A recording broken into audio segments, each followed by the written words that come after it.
The worst part wasn't her accusation. It was watching my son, Julian, take the stand. He was 24, a man I'd held the day he was born, taught to ride a bike, driven to college. Now, in courtroom 3B, he stood there, helping his mother destroy me. "I believe my father is a danger to himself and others," he said, his voice barely a whisper, yet it echoed louder than any shout. The words landed softly, but they landed, and something inside me cracked. Not anger, not even surprise, just a deep, hollow ache, the kind you feel when you lose something you thought was permanent. I sat at the respondent's table, hands flat against the oak. Years ago, I'd learned that clenched fists invite interpretation. Still hands don't. The fluorescent lights hummed overhead, that same institutional buzz you hear in every government building. The courtroom was smaller than people imagined. No dramatic gallery, no packed audience, just worn wooden benches, the seal of the Commonwealth of Virginia, and the faint smell of old paper and floor polish. "My name is Gregory Holloway. I'm 57. I'd been married to Gabrielle for 26 years. We raised Julian together in a 4-bedroom colonial in McLean. Until 3 weeks before this hearing, no one had ever suggested I was incapable of managing my own life." Gabrielle stood a few feet from me, angled toward Judge Beverly Harrington. Navy blazer, neutral makeup, pearl necklace. She'd chosen this version of herself carefully. I recognized it. I'd lived with it for decades. This was Gabrielle at parent-teacher conferences, Gabrielle at charity events, composed, sympathetic, reasonable. Her attorney, Ronald Briggs, had just finished outlining her petition. He described Gabrielle as a wife who had carried the financial and emotional responsibilities of our household for years. He described me as withdrawn, passive, chronically disengaged. He'd emphasized concern, stability, protection. Then Gabrielle spoke. "Your Honor, my husband doesn't understand finances. He never has." Her voice was steady, practiced. "He's become increasingly unstable, erratic. I'm afraid for him. I'm afraid for myself." She didn't look at me. I didn't react. Not because it didn't hurt, but because reacting would serve her narrative. Gabrielle had always believed silence meant emptiness. She mistook restraint for absence. That misunderstanding was the foundation of everything that followed. Then Julian was called. I watched him walk to the witness stand, wearing a dress shirt I'd bought him last Christmas. Blue Oxford, wrinkled at the collar. He avoided my eyes as he was sworn in. His hand shook slightly as he raised it. "Hunter Holloway," Briggs said, "can you tell the court about your father's recent behavior?" Julian swallowed, looked at his mother, then spoke. "My father has always been distant, emotionally unavailable, but lately it's gotten worse. He doesn't answer calls. He forgets conversations.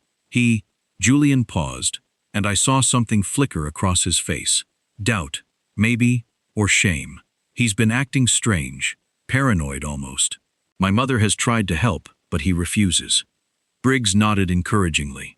"And do you believe your mother's concerns are valid?" Julian's jaw tightened. "Yes. Can you elaborate?" There was a long pause. The courtroom waited. I could hear the clock ticking above the judge's bench. 9:14 in the morning. "I believe my father is a danger to himself and others," Julian said. Judge Harrington had been quiet through most of this. She was in her mid-60s, silver hair neatly cut, reading glasses balanced low on her nose. She had the calm, economical presence of someone who'd heard thousands of stories and learned how to spot the seams where they didn't quite hold. She didn't look at Gabrielle when Julian finished. She didn't look at Briggs. She looked at me. Her eyes moved slowly from my face to my hands, still resting on the table. And then they stopped. Lingered on my right hand, where an old scar ran across the back. Pale, faded, but visible. A burn scar from years ago. Judge Harrington's expression shifted, just slightly. Her brow furrowed almost imperceptibly. She stared at that scar for what felt like a long time. Then something changed in her eyes. Not recognition exactly, but something close. A flicker of memory. A question forming. She glanced at Gabrielle, then back at me, then at Briggs. And when she spoke, her voice was careful, measured. "Counselor," she said, "are you certain you understand who Mr. Holloway is and what he actually does?" "He works in risk management, Your Honor. Internal compliance. Judge Harrington nodded slowly, but her eyes didn't leave mine. And for just a moment, sitting in that courtroom with my son's words still echoing and my wife's lies filling the room, I felt something I hadn't expected. Hope. Because Judge Beverly Harrington had just asked a question that meant she'd seen something Gabrielle and her lawyer hadn't prepared for. She'd seen my hand, the scar, and something about it had triggered a memory. I didn't know what it meant yet, but I knew one thing: this wasn't over. While my marriage was crumbling, someone was watching. Someone I had forgotten. Someone who had never forgotten me. At the time, I didn't know his name was Gavin Sinclair, but I learned it later, when it was almost too late. I want to be clear about something. I didn't set out to ruin Gavin Sinclair's life. I didn't even dislike him. In May of 2018, when I was 51 and working as a compliance analyst at a mid-sized risk management firm in Tyson's Corner, Gavin was just another name in the employee database. 37 years old, operations manager. My story began not with a bang, but with a whisper of suspicion that grew into a roar. It started with a series of minor incidents at work: a misplaced file, a missed deadline, a small discrepancy in a report. Nothing major, but enough to trigger an internal audit. My job was to investigate. I found a pattern. Gavin Sinclair. He was a rising star, charismatic, everyone's favorite. But the numbers didn't lie. He was siphoning funds, manipulating accounts, slowly bleeding the company dry. It was a sophisticated scheme, almost undetectable. Almost. I presented my findings to the board. They were shocked. Gavin was fired, his career in shambles. I thought that was the end of it. I was wrong. Gavin Sinclair was not one to forgive. Years passed. My life with Gabrielle became a quiet routine, a comfortable silence, or so I thought. The first sign of trouble was subtle. My bank account, usually meticulously managed, showed a series of unusual withdrawals. Small amounts at first, then larger. I confronted Gabrielle. She dismissed it as a bank error, a glitch. Then came the emails, anonymous, threatening, accusing me of financial misconduct. They were sent to my colleagues, my friends, even Julian. My reputation, built on integrity, began to crumble. My career, which had been the bedrock of my identity, was suspended, my accounts frozen. The accusations from Gabrielle and Julian were the final blow. They were convinced I was spiraling, that I was a danger, but I knew it wasn't true. I knew I was being framed. I just didn't know by whom, or why.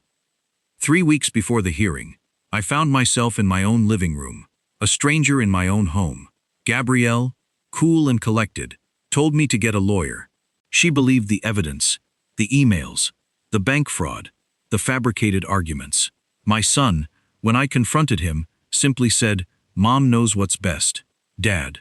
His eyes were blank, emotionless. "Maybe it's just you, Dad. Maybe you're the problem."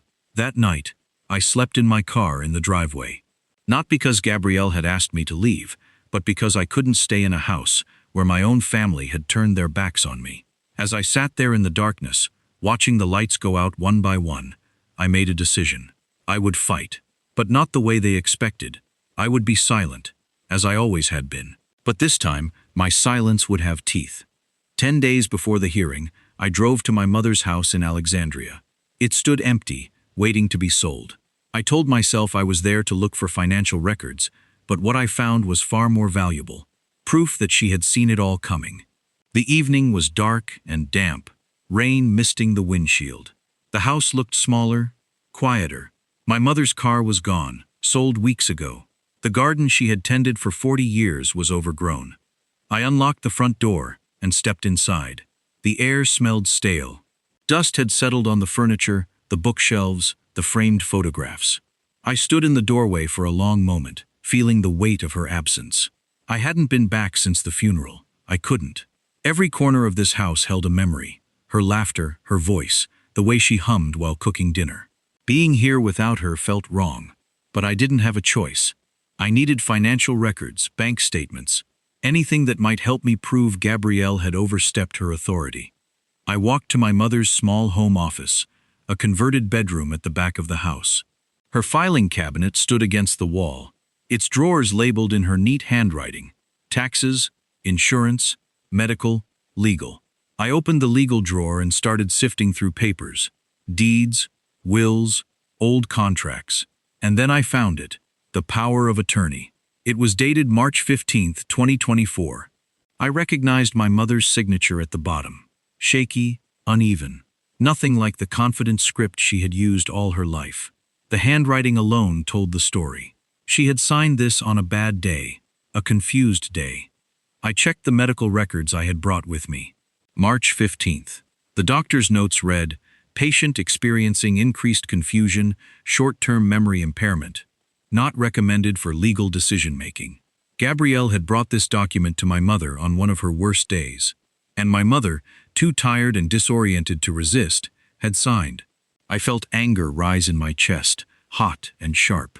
But I forced it down. Anger wouldn't help. Evidence would. I kept searching. In the bedroom closet, buried beneath old sweaters and blankets, I found the journal. It was small, leather-bound with a brown cover, worn smooth by years of handling. I recognized it immediately. My mother had kept journals for as long as I could remember. She wrote every night before bed, observations about the day, thoughts about family, reflections on life. I sat on the floor and opened it. The first entry I read was dated February 23rd, 2024. A foggy day. Gabrielle brought papers today. Said they were to help her talk to the bank about my accounts. I signed them. I shouldn't have. Too tired to argue. I turned the page. A better day. Reviewed the papers. Power of attorney. I didn't mean to give that kind of authority. Feel embarrassed. Don't want to bother Gregory. March 10th. Gabrielle came again. Asked about savings accounts. Asked about the house. She smiled, but something felt wrong. I didn't say anything. Maybe I'm just being paranoid. March 16th. I signed something yesterday. I think. My memory is so bad now. I hope I didn't make a mistake. June 20th. Just 5 days before she passed. Gregory, if you're reading this, it means something bad has happened. I haven't forgotten who you are. I know what you do. I trust you to see what I couldn't. Don't let silence become your prison. The truth is here. Use it. My mother knew. She had seen through Gabrielle's machinations, even in her fading state, and she had left me a weapon. Back in the courtroom, Judge Harrington's question hung in the air. Counselor, are you certain you understand who Mr. Holloway is and what he actually does? Briggs stammered, trying to reassert his narrative. He works in risk management, Your Honor, internal compliance. And you are confident you've accurately represented his background? The judge pressed, her eyes still on my scarred hand. Briggs, flustered, tried to change the subject, but Judge Harrington cut him off. Mr. Holloway, she said, turning to me, her voice now firm. Can you explain the origin of that scar on your right hand? Gabrielle gasped. Briggs looked stunned. Julian, for the first time, looked at me. A flicker of confusion in his eyes. I took a deep breath. Your Honor, I began, my voice steady. That scar is from a fire, 20 years ago. I was a volunteer firefighter in Fairfax County.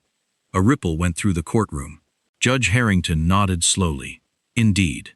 And is it true, Mr. Holloway, that you were instrumental in rescuing a young girl from a burning building that day, a girl named Wendy Harrington? My eyes met hers. Yes, Your Honor. It is. The courtroom erupted in murmurs. Gabrielle's face was ashen. Briggs looked like he'd been punched. Judge Harrington, it turned out, was Wendy's mother. The little girl I had pulled from a raging inferno, the one whose life I had saved, was her daughter. She had never forgotten. The rest of the hearing was a blur. My lawyer, a brilliant woman named Evelyn Reed, whom I'd found through a former colleague, presented my mother's journal and the doctor's notes. The power of attorney was invalidated. The emails and bank fraud were meticulously unraveled, revealing Gavin Sinclair's intricate revenge plot. He had used his knowledge of my old company's systems and his own considerable tech skills to frame me. He had even manipulated Gabrielle, preying on her existing insecurities and desire for control. The judge ruled in my favor. The petition for incompetency was denied. My accounts were unfrozen. My career was reinstated. Gavin Sinclair was arrested. The aftermath was painful. Gabrielle and I divorced. It was a quiet, somber affair. Julian and I had a long, difficult conversation. He was devastated by his mother's deception, by his own role in it. It took time, but we began to rebuild our relationship, brick by painful brick. 18 months later, I stood on a stage, speaking at a conference on elder law. Judge Harrington was in the audience, along with her daughter Wendy, now a prominent elder law attorney herself. I told a condensed version of my story: the petition, the betrayal, my mother's journal, the trial, the vindication. Silence can be strength, I said, but silence can also be a weapon others use against you. For years, I believed staying silent would keep the peace. I was wrong. Silence gave others the power to speak for me, to lie about me, to erase me. I paused. My mother taught me something before she passed. She left it in her journal. Don't let silence become your prison. She was right. Wisdom is knowing when to keep peace and when to let truth speak. After the talk, Judge Harrington approached. "Well done, Mr. Holloway." "Judge Harrington," I said, "I didn't know you'd be here." She smiled. "I wouldn't have missed it. My daughter wanted me to come. Wendy joined us. You did great, Gregory." Julian was there too, in the back row, clapping. That evening, I returned to my new apartment. Smaller than the McLean house, but mine. I made coffee the way my mother used to. 2 sugars, a little cream. I sat by the window and watched the sun set over Virginia. I had lost a wife. I had nearly lost a son. I had lost my mother. But I had also found something. I found my voice. I'm telling you this story now, in February of 2026, because someone asked me to. Someone who thought others might need to hear it. If you're listening to this and you've ever been pushed aside, underestimated, or quietly erased by people who thought you wouldn't fight back, know this: your silence is not weakness, but it doesn't have to be your only weapon. Sometimes the strongest thing you can do is let the truth be heard. My son and I had dinner last week. We didn't talk about the past. We talked about his new job, his plans, his future. He's 26 now. He calls me every Sunday. That's enough. Judge Harrington retired last month. Wendy Harrington still practices elder law. She saves people every day. And me? I'm 59 years old. I drink coffee the way my mother did. I work. I speak when I need to. I stay silent when I choose. The difference is, now it's my choice. I choose when to hold my peace and when to let my truth ring out. That's not just healing. That's freedom. Looking back on my family story, I see the mistakes I made clearly now. I stayed silent when I should have spoken. I trusted when I should have questioned. I believed peace was worth any price. Don't be like me. Don't wait until your life is on fire to find your voice. Silence isn't always wisdom. Sometimes it's just fear wearing a disguise.